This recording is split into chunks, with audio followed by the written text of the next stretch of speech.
if the Ukrainians can be properly armed over the coming months, and indeed maybe year and a half, then that's going to possibly make Putin think twice.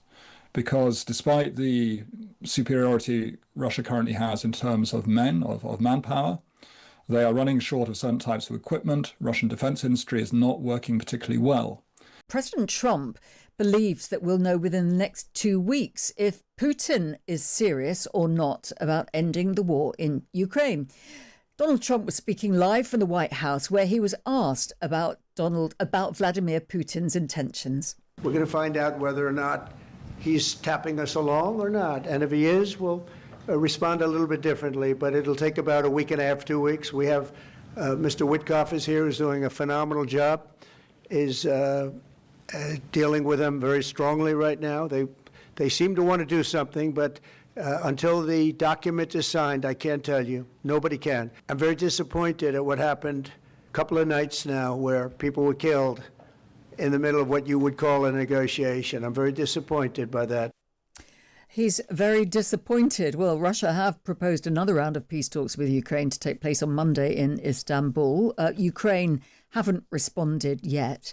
Let's hear from John Lough, the head of foreign policy at the new Eurasian Strategies Centre. John Lough, welcome to the programme. Let's start. Good evening. Good evening to you. Well, thanks for joining us. And obviously, there's a lot to get through here. Donald Trump does tend to sort of say an awful lot, and we try to decipher between the lines of what he's saying. But there he is, suggesting that there might be something going on, although he's still hesitant to believe Vladimir Putin's intentions. Do you think within the next 2 weeks we will know which way the wind is blowing with Russia? Or don't we know that already? Is President Putin just planning to talk peace whilst restocking, keeping his plate spinning, and then carrying on doing what he's been doing? I think the US side knows perfectly well that Putin is playing a double game here. My view is that he's not sure what he can get from a diplomatic negotiation, which does, in fact, involve the US at the end of the day, because Putin wants to be sure that the US is going to commit to this promise that Ukraine won't join NATO at a later stage. Similarly, Putin wants to see if there's a way of the US reducing its military presence in Europe, which then changes the overall correlation of forces to Russia's advantage. So he wants to keep Trump in the game. But I think he's not totally sure about what he's going to get from that process at the end of the day, because there are voices in the Republican Party, I think even in this administration, that are really opposed to the way Trump is trying to set things up. At the same time, Putin believes that he can almost certainly literally gain more ground in Ukraine, weaken the resolve of the Ukrainians to continue this extraordinary fight. And he is putting a lot of resources into this. The Russians are effectively starting a new summer offensive now. And his goal is, I think, not just to gain more territory, but just to break the Ukrainians' will to fight. So in other words, if he can reach that point, then he's a much better chance of imposing a peace settlement on them, which is effectively forcing the Ukrainians to capitulate. And if he can make Trump part of that process of forcing the Ukrainians to surrender, then I'm sure he thinks that he can secure a really very advantageous deal. So that, I think, is the name of the game. But 2 days ago, or was it at the weekend, Trump wrote on Truth Social that Putin had gone crazy in capital letters after the latest drone and missile attacks on Ukrainian cities. And, the Russians are still at it. But they're kind of pacing it in this own way. They keep attacking, showing the Ukrainians they're just not going to give up. And, then they announce another round of peace negotiations. So Trump is in a difficult position here because he's losing his credibility.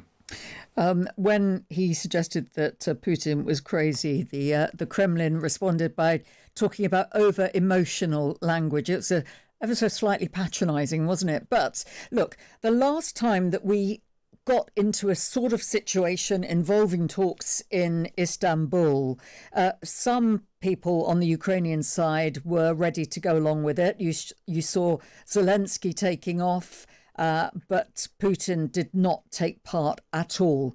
Do you think there is any point to any kind of talks if you don't have the two main figures involved, Putin and Zelensky? It's going to take a very long time until Putin and Zelensky meet, if they ever meet. The logic here, I think, is that there should be lower level negotiations, that this is what always happens when you're trying to find the common ground to end a conflict of this kind. You've got to look at various areas where there might be possible agreement and then start to broaden out to try and find a common framework. So that's, I think, what the Ukrainians would like to try to do, but they obviously sense that the Russians are just going through the motions here. And it's worth pointing out at the last negotiations, reportedly the head of the Russian negotiation, Vladimir Medinsky, a former culture minister, and somebody who's written some very strange history of Ukraine, by the way, he told the Ukrainians that we fought the Swedes for 21 years back in the 18th century, and we can go on forever.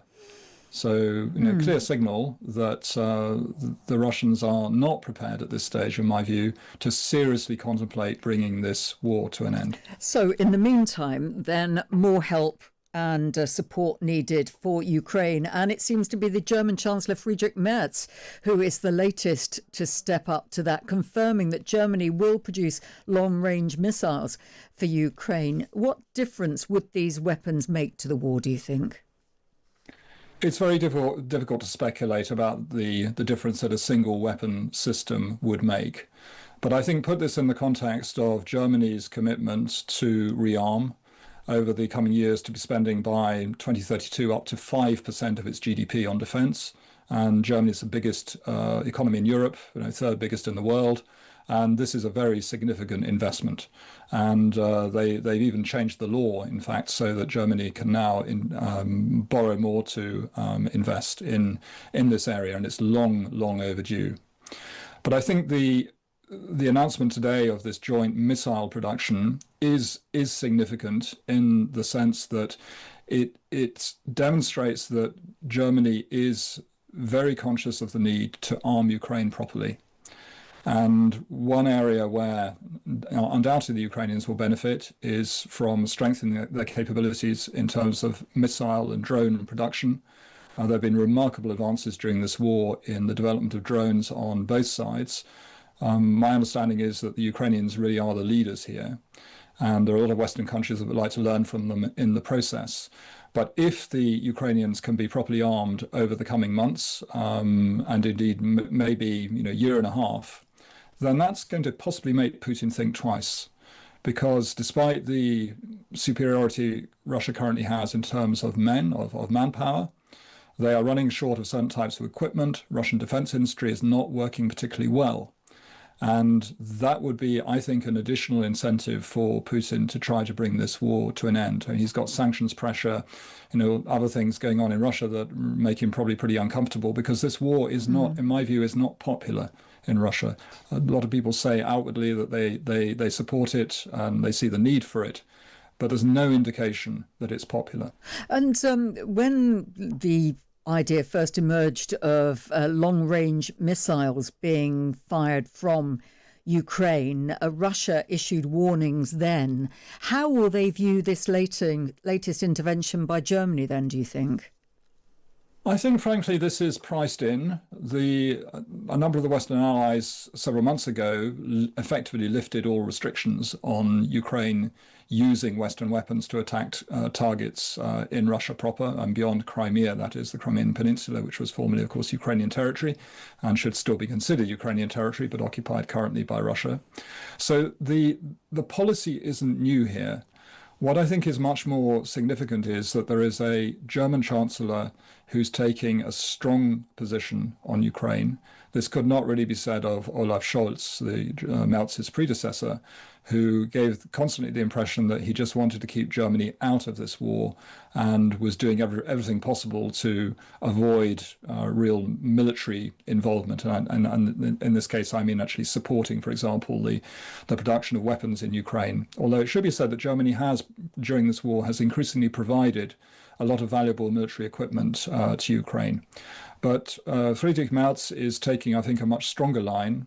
Several months ago, he was in favor of delivering these German missiles known as Taurus to to Ukraine, and this is a missile with a longer range than what's been supplied so far by the US and indeed by the UK and France.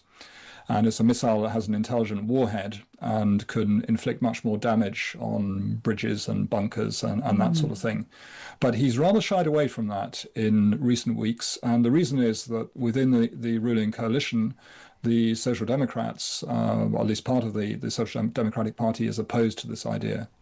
Reportedly, the defense minister, Pistorius, did, when he was also defense minister under Scholz, he wanted to supply this weapon to Ukraine, but was blocked by Scholz. So I don't think it's going to happen. And today, this announcement about the joint production of a missile with Ukraine, that's probably the way out for Merz, because he has to keep this coalition united on the issue of Ukraine. John Lough, the head of foreign policy at the new Eurasian Strategies Centre, thanks very much for talking to us this evening.